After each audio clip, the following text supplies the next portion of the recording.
In my previous life, I practically spoiled my sister rotten. Whenever my sister cried, I would immediately comfort her. If my sister was unhappy, it was always someone else's fault. That was until my wife had a miscarriage because of her and fled back to her parents' home, demanding a divorce. My younger sister finally revealed her true self, declaring she would be my lover for life, that we'd be together forever. Our entire family tried to counsel her, only for her to burn us all to death in our newly bought home. Reborn into this life, I'm determined to eliminate this demon. I must prevent all tragedies from happening. 1. The fire upstairs was finally extinguished. My 8 family members are now just 8 charred corpses beyond recognition. Behind me, Jessica, the arsonist, had already been subdued by others. Even when the police came to take her away, she was still raving wildly. My brother Ryan and I aren't even blood related. What right do you have to keep us apart? Would you rather accept a stranger than me, who's lived with you for 20 years? Do you even deserve to be called my parents? My family? All lies. Every last one of you. Everyone who tries to keep Ryan and me apart deserves to die. Just die.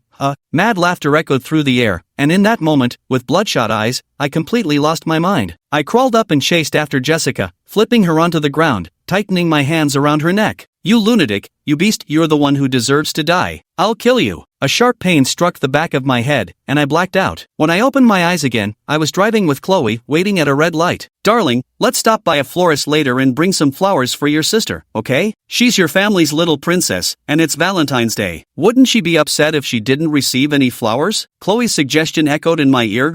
Seeing the date displayed on the car's central screen, I nearly cried from excitement. Perfect. I'd actually been reborn. Unfortunately, though, I'd revived on the way to pick Jessica up at the airport. In just over an hour, I'll be seeing her again. What should I do? In my past life, Jessica started making trouble the moment we met, openly and secretly targeting Chloe. And me, the ultimate doting elder brother, simply thought she was too young to know better, always making excuses for her. Even later, when she accidentally caused Chloe to miscarry, I still couldn't bring myself to reprimand her. In the end, Chloe angrily went back to her parents' house, unilaterally declaring the wedding next month cancelled and even demanding a divorce from me. At the time, I still thought she was being unreasonable. Before the Cold War between us could last 2 days, Jessica dropped a bombshell. No one knows how she found out, but she discovered she wasn't the biological daughter of the Millers and even deluded herself into thinking she could replace Chloe as my lover. Then came the tragedy that followed. Passing by a flower shop, random thoughts suddenly flooded my mind. Could I perhaps? I glanced at Chloe beside me and pulled the car over. Darling, you're right. Jessie has been abroad for 2 years and rarely comes back. It really wouldn't be appropriate for us to pick her up empty-handed. Soon, I returned with 2 bouquets of red roses. Happy Valentine's Day, darling. I handed the beautifully wrapped bouquet to Chloe, who thanked me happily. When she clearly saw the other bouquet placed in the back seat was also red roses,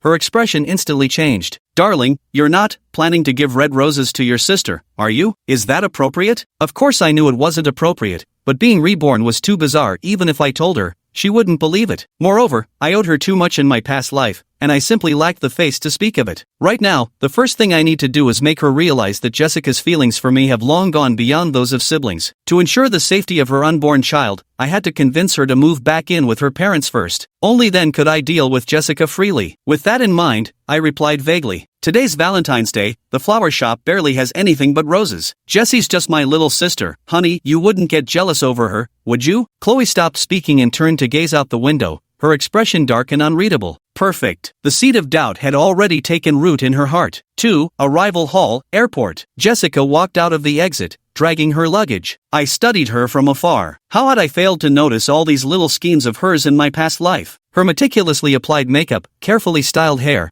and every carefully chosen accessory perfectly complemented that pure yet alluring little dress. From head to toe, there wasn't a single part of her that wasn't exquisitely crafted. Every inch of her radiated the allure of a mature woman. And here I was, a certified siscon, still thinking she was young and adorable? Talk about thick glasses of delusion. My grip on the bouquet of roses tightened as I stole a glance at Chloe beside me, feeling increasingly guilty. And the next moment, I raised my arm and waved excitedly. Jessie, look here, look here. Your brother's right here. Jessica, who had been looking around, finally noticed me and immediately let go of her suitcase, opening her arms wide as she rushed toward me. My reaction was even more exaggerated than in my past life. In addition to reminding her, slow down, be careful not to fall. He even abandoned Chloe and rushed forward alone to meet Jessica. Ryan, Jessica. We embraced deeply, oblivious to the crowd around us. Passers-by pointed and whispered, with some even exclaiming in admiration. What a handsome couple, so perfectly matched. I neither affirmed nor denied, gently stroking Jessica's silky long hair to make us look more like lovers reunited after a long separation. In the corner of my eye was Chloe's lonely figure. In my past life, she'd already started coughing at this point to remind us to be mindful of our surroundings. But in this life, she was unusually calm, as if she truly were nothing more than an unimportant bystander. Jessica pulled away from my arms, her face dusted with a faint blush. When she saw the bouquet in my hand, the shyness between her brows deepened, lowering her head slightly as if afraid to meet my gaze. Her originally clear soprano voice was deliberately faked into a cutesy, baby-like tone. "Ryan,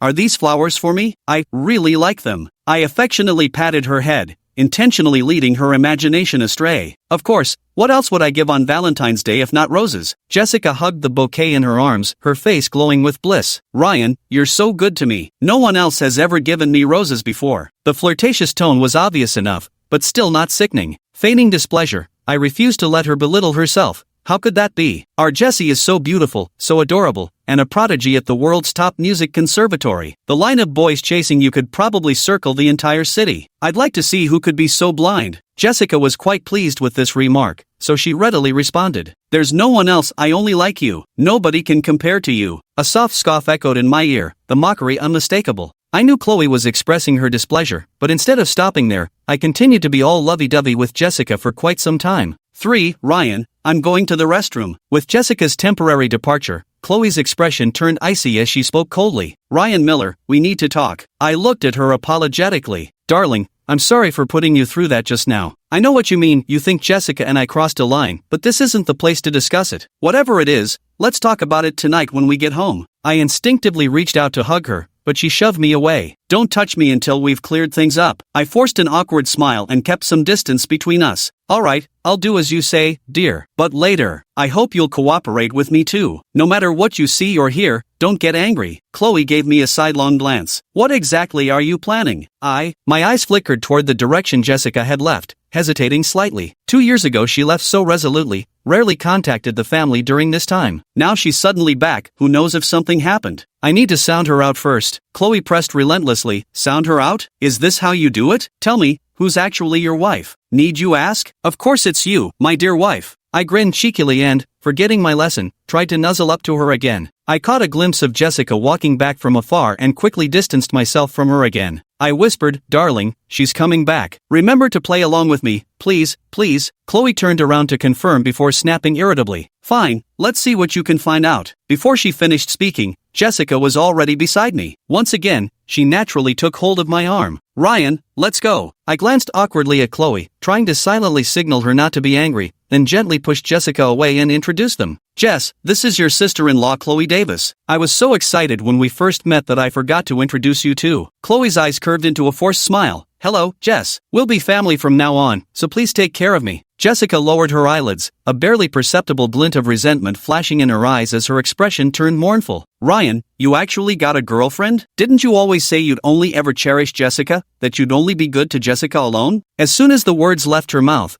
Chloe's expression changed visibly. Seeing she was about to lose her temper again, I quickly pressed a hand on her shoulder. When I saw her swallow her anger, I immediately turned to comfort Jessica. "Jessie, don't overthink it. Even if I get married, you'll always be my most beloved younger sister." Jessica looked despondent, her voice bleak. "Ryan, is your heart really that big? Sorry, I can't be like you." She threw the rose violently at me before turning abruptly and running toward the exit. By the time I came to my senses, she had already run some distance away. "Jessie, wait. Don't run off." I called after her while fishing out my car keys to toss to Chloe. "Sweetheart, go wait in the car first. We'll be right back." Then without looking back I chased after Jessie, for, ever since childhood, Jessica had this reckless enthusiasm for storming out in anger. Half the time if you didn't stop her immediately, she'd vanish completely. She'd never resurface until she'd driven everyone to the brink of madness. Fortunately, she couldn't run fast in her high heels today, and I successfully caught up with her just outside the arrival hall. I patiently coaxed her for over half an hour, saying every sweet word I could think of, before she reluctantly let me off. However, her hostility toward Chloe became even more blatant.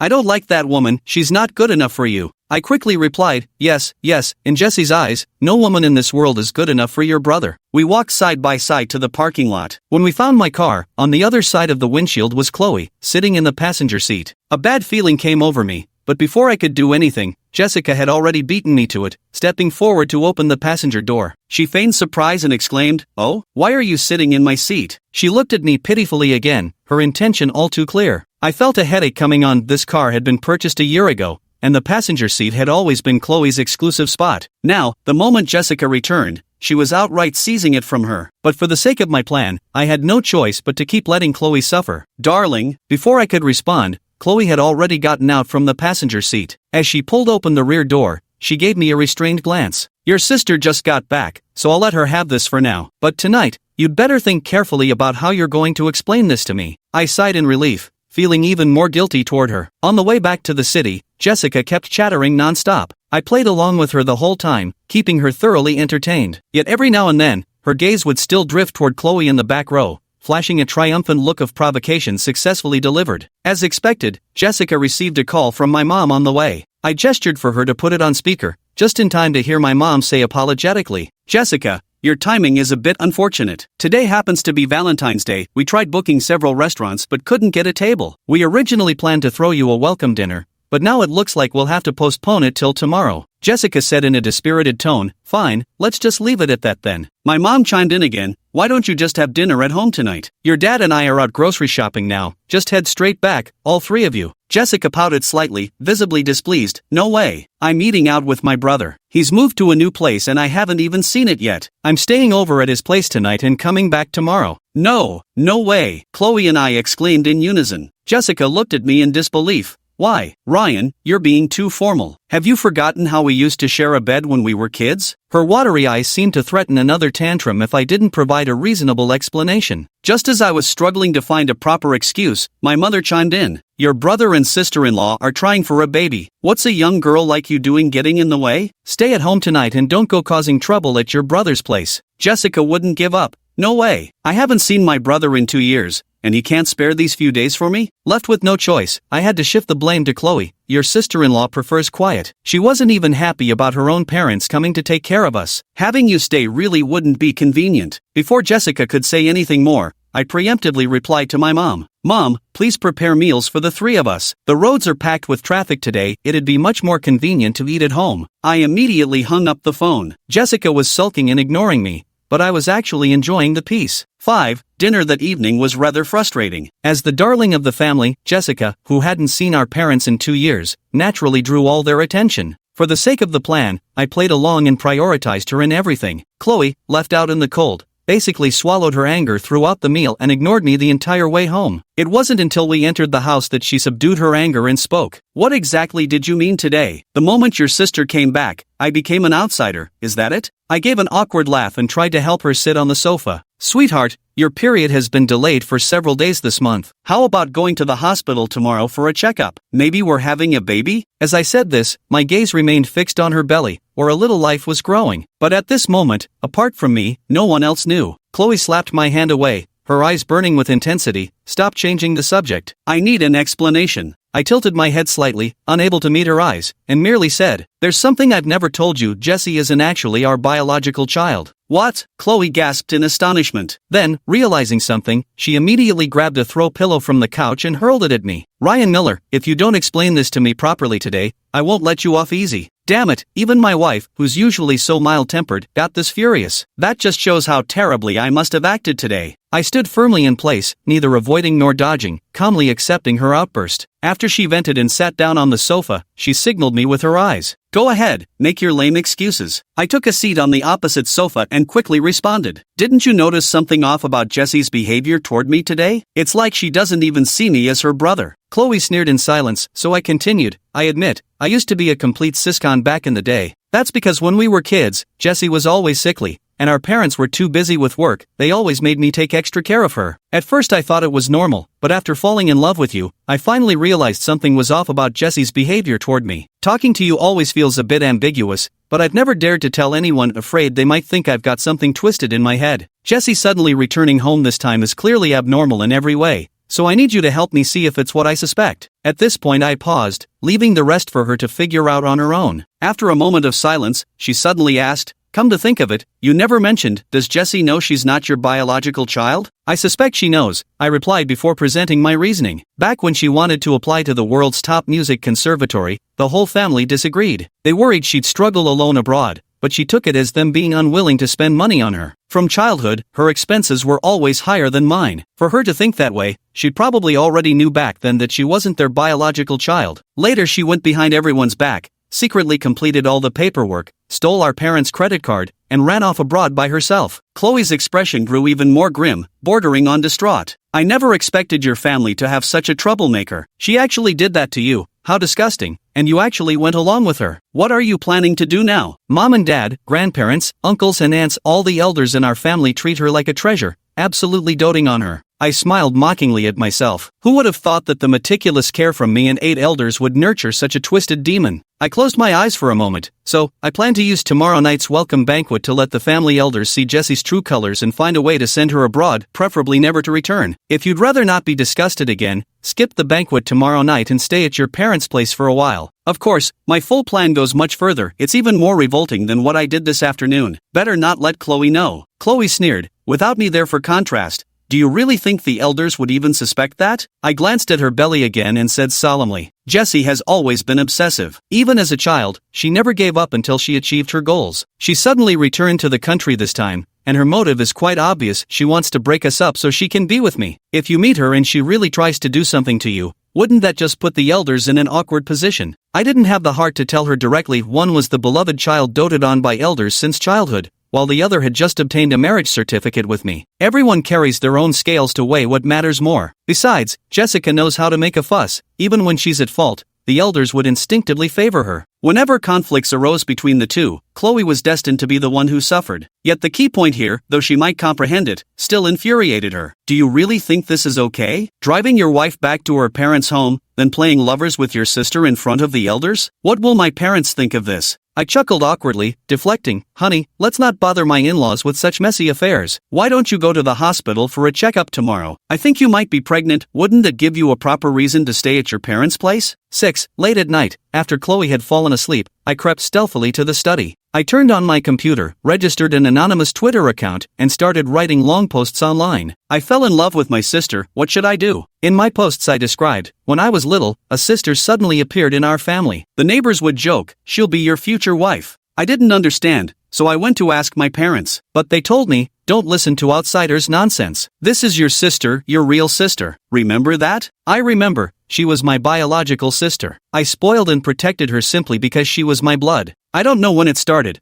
but I no longer wanted her to be just my sister. Yet I dared not tell anyone, afraid people would think I had a twisted mind. We clearly share a no-blood relation. Why can't we be together then? Until my sister went abroad, I felt completely empty inside. My parents kept urging me to find a partner, so I just picked someone I liked and started dating. We recently got our marriage certificate, but I feel no joy in being married at all. Today, my sister suddenly returned home. The moment I saw her, I finally realized she's the one I truly want in this lifetime. My wife at my side is becoming more and more irritating to look at. I want to divorce her and be with my younger sister forever, but I don't know what to do. I'm in agony. The next day, Chloe took leave and went to the hospital, where she was indeed confirmed to be pregnant. Persuading her to move back to her parents' home came naturally after this, and she didn't even attend the welcoming dinner that evening. After work in the afternoon, I drove to the restaurant where I had made a reservation. As soon as I pushed open the private room's door, I saw Jessica sitting near the entrance. The moment she spotted me, she jumped up from her seat and rushed over to me enthusiastically. Ryan, you're so late. Everyone's been waiting for you. Her words deliberately minimized Chloe's presence as she linked arms with me to walk inside, only to unexpectedly find no one behind me. A flicker of glee flashed through her eyes, though she feigned surprise with her words. Ryan, why didn't your wife come with you? My face darkened as I answered angrily. Don't even mention it. She's been picking fights with me since yesterday, complaining that I treat you too well while completely neglecting her. She got angry this morning and ran off to her parents' place. I deliberately kept Chloe's pregnancy a secret to avoid unnecessary complications. As for whether the elders present would hold any grudges against Chloe, they would naturally reassess their opinions after tonight's banquet. As expected, Jessica was seated right next to me. With Chloe, that nuisance out of the way, she bossed me around even more brazenly. One moment she wants this dish and asks me to pick it for her. The next, she wants the shrimp over there and asks me to peel it for her. Once peeled, she tosses it into the dipping sauce. Then she pushes her luck even further, demanding that I feed her. I played along, gazing at her indulgently, alright, whatever Jessie says goes. Whatever you want, big brother will make sure you get it. Back and forth, uncle seemed to pick up on something, joking. You two are all grown up now, yet still so close as siblings. But Ryan's married now, so Jessie might not get this kind of treatment anymore in the future, huh? Jessica immediately puffed up her cheeks and argued with him. No way. My brother said he'll always love me the most in this lifetime, everyone else can step aside. At these words, the elders all seemed rather embarrassed. Eventually, their aunt smoothed things over. Look at this silly child, talking nonsense. When you get a boyfriend of your own someday, let him spoil you instead. Don't keep bothering your brother, he'll have his wife and children to take care of later. Jessica pouted unhappily. I'll never get a boyfriend. No man outside can compare to my brother. I want to stick with my brother for life. At that moment, even the air seemed to freeze, you could hear a pin drop. The elders' faces showed astonishment. Even Jessica's doting parents momentarily looked at each other in bewilderment. Afraid they might not grasp the situation clearly enough, I promptly added fuel to the fire. Jessie's right, you'll always be my baby boy. I'd never trust those scummy men out there with you. I peeled another shrimp, dipped it in sauce, and brought it to Jessica's lips. Jessie, open wide. She ate with such delight, hearts practically dancing in her eyes, only a blind man wouldn't see it. By the latter half of this welcome banquet, the elder relatives had lost their initial enthusiasm and were mostly eating in silence. This way, my interactions with Jessica became even more obvious. This was far from an older brother looking after his little sister, it was clearly a young couple sweetly showing off their affection. 7. After dinner, I drove Mom, Dad, and Jessica home. Jessica once again hurried into the front passenger seat first. Once the car started moving, she brought it up again. Ryan, why don't you go check out your new place? After all, that jealous sister-in-law of yours has already gone back to her parents' house. My parents were already suspicious of her, there was no way they'd let her live alone with me. I heard my mom say, Jessie, your sister-in-law was already upset that your brother treats you so well while neglecting her, which is why she angrily went back to her parents' home. You shouldn't cause more trouble for your brother right now. My dad added, you didn't come home for 2 years, and now that you're back, you're glued to your brother. Don't your parents mean anything to you? Jessica was unimpressed, even somewhat irritated. Why are you all like this? One after another, everyone's jealous of me and Ryan. Won't you ever stop? Her parents couldn't bear to scold her, so they remained deadlocked in the car. Not until the car entered her parents' neighborhood parking lot did Jessica stubbornly refuse to get out, at which point her mother's face darkened. Jess, hurry up and come down. Your brother has work tomorrow, we shouldn't take up too much of his time. Jessica lost her temper. How many times do I have to say it for you to understand? I'm staying at my brother's place tonight. Seeing that my parents were truly at their wits' end with her, I had no choice but to try coaxing her myself. Lately, I've been swamped with work. If it weren't for picking you up today, I'd probably still be pulling overtime at the office. I need to swing by the company first to finish today's tasks, who knows how late I'll have to stay. You really don't want to suffer through that with me. Only then did Jessica grudgingly get out of the car, afraid that once we returned home and closed the door, my parents might directly expose her true feelings for me. In case she gets angry and directly harms my parents, I warned them a few more times. Girls are more sensitive as they grow older. You'd better not say anything careless in front of her. My parents looked at me with many unspoken words, their expressions beyond description. After returning home, I took a shower first. Then, I went back to the study and continued writing long posts on Twitter using the new account I registered yesterday. I wrote today, my wife is pregnant, and I'm quite happy. Isn't the purpose of marriage in this life to have children and continue the family line? Once she safely delivers the child, I'll have given my parents what they expected, and then I can divorce her. To be safe, I should get a vasectomy and find a place where no one knows me or my sister. Just the two of us, forever and ever together. 8. Chloe and I worked at the same big tech company, though not in the same department. As the workday neared its end and things slowed down, I slipped into Chloe's office. We'd barely exchanged a couple of sweet nothings before I'd even decided where to go for dinner that evening. Jessica's call came in right at that moment. Ryan, I'm here to bring you some food. I'm in the lobby of your company right now, can you come down to meet me? My hand trembled with fright, nearly dropping the phone. I looked up just in time to meet Chloe's concerned gaze. What's wrong? Who's calling you? On the other end of the line, Jessica, hearing a woman's voice, grew wary. Ryan, who are you with? I gestured for Chloe to stay quiet and quickly explained on the phone. A female colleague of mine, we're discussing work. Just give me a moment to wrap up, and I'll be right down. Wait for me. After hanging up the phone, Chloe probably already had an idea of what was going on and sneered. Alright then. Your little sweetheart has chased you all the way to the company. Should I make myself scarce next? I smiled apologetically, with genuine sincerity. Darling, I didn't expect her to be this clingy. Seems like I can't have dinner with you tonight, I'll have to deal with her first. Last night she even wanted to stay at our place. I only managed to put her off by lying that I had to work overtime at the office. Chloe glared at me and said, "Fine, I get it. I won't force you, just know where to draw the line." I glanced around and seized the chance while no one was looking, stealing a quick kiss on her face. She was so mad she kicked me right away. "Hurry up and leave, how embarrassing." I waved my hand, reluctantly saying goodbye to her. "Sweetheart, I'll head off now. Take good care of yourself and our baby. Call me if anything comes up." How absurd, yet we're legally married with our marriage certificate to prove it, and here we are acting like secret lovers. 9. First floor lobby. The moment Jessica saw me, she instinctively threw herself at me as usual. I didn't dare refuse, letting her affectionately loop her arm through mine as we walked together toward the elevator. Just then, David from my office happened to be coming downstairs. He looked at me oddly. "I thought you left long ago? Why'd you come back, forget something?" Seeing his words were about to expose me, I quickly pushed Jessica forward. "This is my sister coming to see me. I'm taking her upstairs for a look, it's her first time here." I thought the matter could end there, but I forgot David was a bachelor, and his eyes lit up the moment he saw Jessica. "You sly dog, hiding such a beautiful sister all this time. What, afraid we'd make a move on her?" My face darkened immediately as I raised my voice. "That goes without saying. The company's full of wolves, you think I'd dare bring my sister there? Listen up, she's still young, so don't even think about making a move on her." David looked unwilling to let it go and was about to persist when another elevator arrived just in time. I quickly grabbed Jessica and shoved our way against the crowd into the elevator. At this hour, barely anyone was heading upstairs anyway. Jessica's boldness grew as she lightly teased,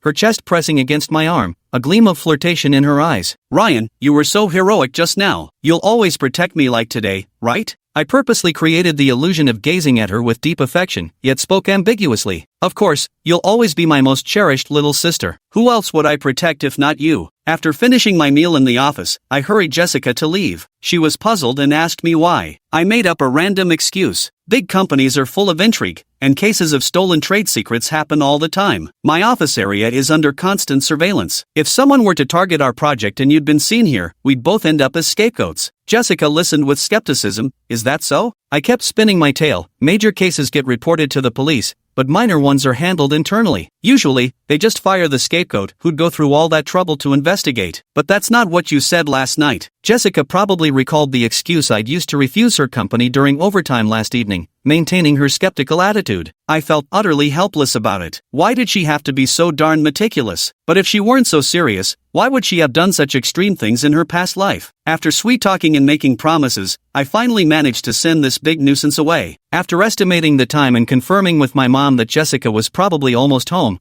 I dared to turn off the lights and leave work. During the time she was away, I continued writing my long post online. Working late at night, my sister brings me dinner. Though she didn't cook it herself, I can't help but imagine scenes of us living together in the future. It should be. Then save it, set a scheduled post, with the timing randomly set for sometime after midnight. 11. Time passes neither too fast nor too slow. Every morning at dawn, my alternate Twitter account publishes another lengthy new post, each one pouring out my unmentionable affection for my younger sister. Later on, I even added a lot of pornographic content. It disgusted even myself to read it, and during this period, whenever Jessica texts me, I always reply in the normal tone of an older brother addressing a younger sister. But whenever I meet with her, subtly or not, I create the illusion that we're mutually yearning for each other. On Saturday back at my parents' house, while they were busy cooking in the kitchen, I made an excuse to go out and buy cigarettes. When I left, I accidentally left my phone on the coffee table. After going out, I felt uneasy just in case. If Jessica didn't flip through my phone and failed to see those posts I specifically wrote for her,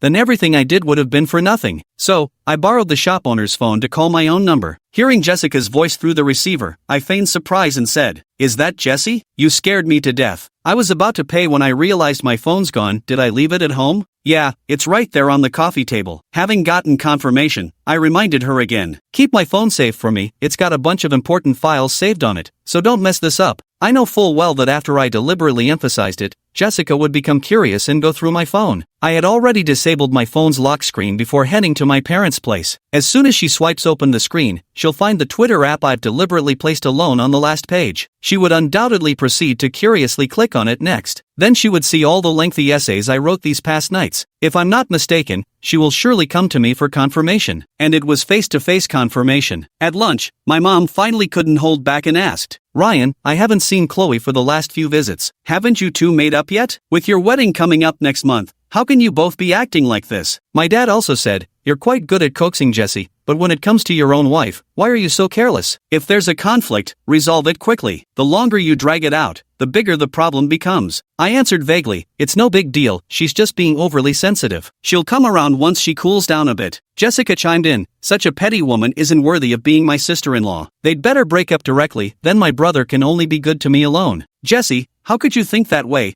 Don't tell me you're. Mom gasped, her gaze toward Jessica growing increasingly complicated. Fearing she might expose Jessica's true intentions prematurely and disrupt my plans, I deftly dropped a bombshell at just the right moment. Wasn't this what you taught me since childhood? Older brothers are supposed to take care of their younger sisters. Chloe kept throwing tantrums just because she's pregnant, even demanding I send Jessie abroad. How could I possibly agree to that? What? Chloe is pregnant. Why didn't you tell me sooner? My mom sounded a little annoyed. The look in her eyes was one of frustration at my perceived lack of potential. I retorted, Mom, you're not seriously planning to send Jessie abroad just because she's pregnant, are you? I won't accept that. Jessie hasn't come home in 2 years. You can't play favorites like this. My dad slammed his chopsticks down. I really don't know what to say to you. 12. By evening, I stayed at my parents' house overnight, shamelessly clinging to them with the excuse that going home would leave me alone. At 10 at night, my parents went to bed. I lay in bed waiting for Jessica, and after about half an hour, someone knocked on the door. Getting up to open it, Jessica, wearing a rather thin silk nightgown, threw herself into my arms. Without saying a word, I pulled her inside first. When closing the door, I deliberately left a slight gap. It won't be long before this crack grows bigger, until the door swings wide open. But Jessica, lost in passion, didn't notice any of this. She clung tightly to my waist, her head resting on my chest, her entire body trembling with excitement. Her voice was tender and melodious. Ryan, I've seen all of your feelings. So, we've both deeply loved each other all along. Then why should we care about society's judgment anymore? Leave that woman, and let's be together, okay? I deliberately didn't push her away but raised my voice. Jessie, what nonsense are you talking about? I don't understand. It's already very late, can't whatever it is wait until tomorrow? Does it really have to be dealt with right now? Jessica looked up at me with a hurt expression and said, Ryan, there's only the two of us here. Do you really need to keep hiding your feelings for me? My voice was frantic. What am I hiding? I'm your brother, your own flesh and blood. Jessica fumed. What kind of brother? You all ganged up to deceive me, and now you're lying to yourselves too? What self-deception are you talking about? Anyway, don't think nonsense. We can only ever be siblings. We went back and forth, arguing for a long time. As expected, it finally managed to summon my parents. Taking in the scene before him, my father pressed a hand to his temple, swaying slightly on his feet. He said painfully, Jessie, have you lost your mind? How could you have such thoughts about your own brother? This is utterly absurd. My mother also scolded her, go back to your room first. Look at what you're wearing, a grown girl like you. Have you no shame at all? I added another blow. Jessie, you're such a disappointment. Just to make you happy, I've repeatedly neglected your sister-in-law. But how could your heart be so filthy? Do you have no regard for me, for our parents? I feel sick just looking at you. Get out of my room, I never want to see you again. Jessica, already disoriented from our earlier struggle, swayed unsteadily, now being scolded by her parents and further kicked when she's down by me. Each point was a heavy blow to her, her expression shifting from disbelief to complete despair. Ryan, you said, you wrote on your phone that you loved me. Jessica became incoherent upon seeing the phone I placed by the pillow. She rushed over to pick it up and opened my Twitter, thinking she had evidence to prove that our feelings were mutual and that she hadn't been wrong at all. Yet what she saw were the sweet photos of me and Chloe together, and my affectionate captions, every single detail, all proving that what she believed to be the truth was simply non-existent. At that moment, I snatched the phone and angrily asked, what the hell are you looking for? You've already seen my Twitter, the one I love has always been your sister-in-law. You must be delusional, fantasizing about you and me, how disgusting. No, this can't be true. Jessica went through my text messages again, but all she found were messages with only her own ambiguous tone. As for my behavior, it was just that of a typical doting brother. My mother couldn't stand watching anymore and came over to pull her away, but she pushed my mom aside forcefully. If my father hadn't reacted quickly and caught my mother, she might have slammed into the wall. Jessica didn't care and kept rummaging through my phone while muttering to herself, this can't be true. None of this is real. Ryan loves me. He doesn't love that woman at all. Marrying her was just to give you all an explanation,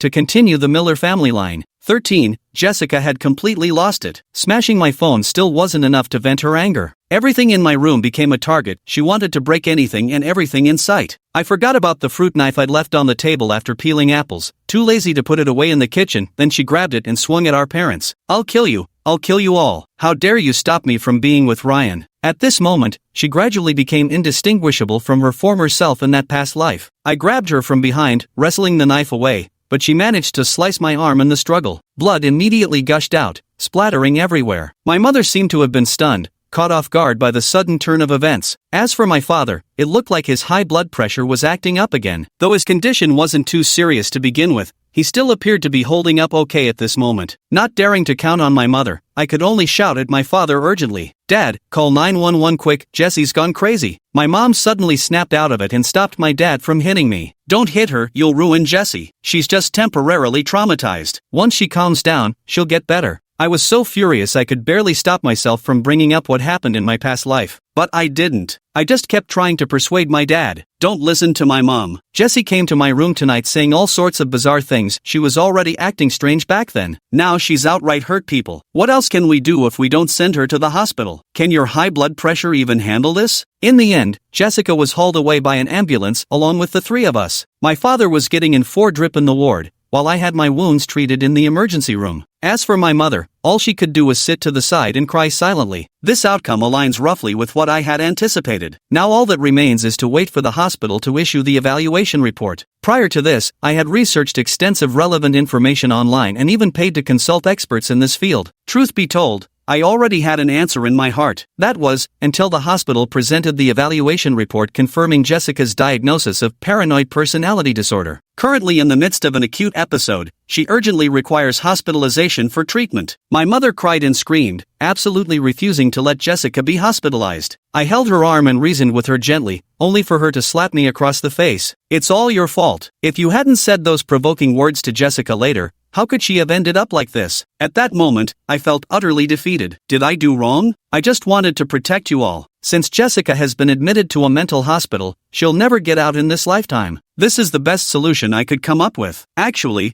the moment I was reborn, my heart was filled with intense hatred, and many of my thoughts were quite extreme. I considered hiring a hitman, thought about gathering a group to destroy her innocence, even contemplated selling her to Mexican drug cartels. Yet in the end, I settled on this half-hearted approach. I didn't want to cross any legal boundaries, it simply wasn't worth it. As for Jessica's psychiatric condition requiring hospitalization, the elders found out almost immediately. Grandparents, uncles, and aunts were all heartbroken by her plight. But as long as the person is still alive, it's a tremendous comfort to everyone. As for my father, he was discharged after 2 days of 4 fluids, and the current outcome is exactly what I wanted. Not only has Jessica been erased from my life, but all 8 elders in the family remain alive and well. Seeing the date displayed on the car's central screen, I nearly cried from excitement. Finally, the dark clouds have dissipated. Epilogue: after dealing with the major trouble that was Jessica, I originally wanted to bring Chloe home immediately, but my in-laws wouldn't hear of it. They insisted that since she was already pregnant, she should stay with them until the wedding. After all, for the bridal pickup ceremony, she'd still need to return to her parents' home beforehand, no point making her travel back and forth unnecessarily. Yet on the eve of the wedding, I suddenly received a call from Chloe. "Let's postpone tomorrow's wedding. I think we need more time to reconsider this." I was stunned. "Darling,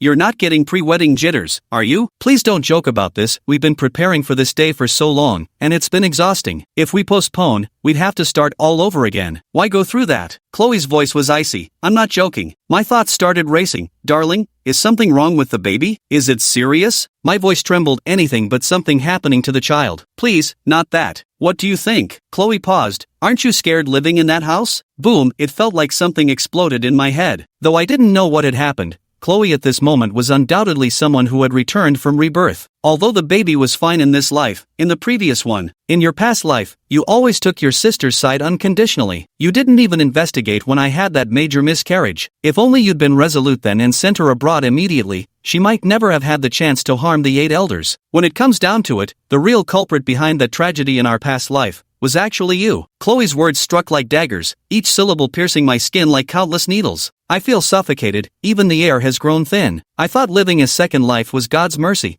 allowing me to make up for past debts and regrets. Little did I know, it was just my own self-deception, nearly repaying the debts I owed from my past life. Do Chloe and I still have a future? Must I now embark on a long journey to win her back and pay the price for my actions? The end.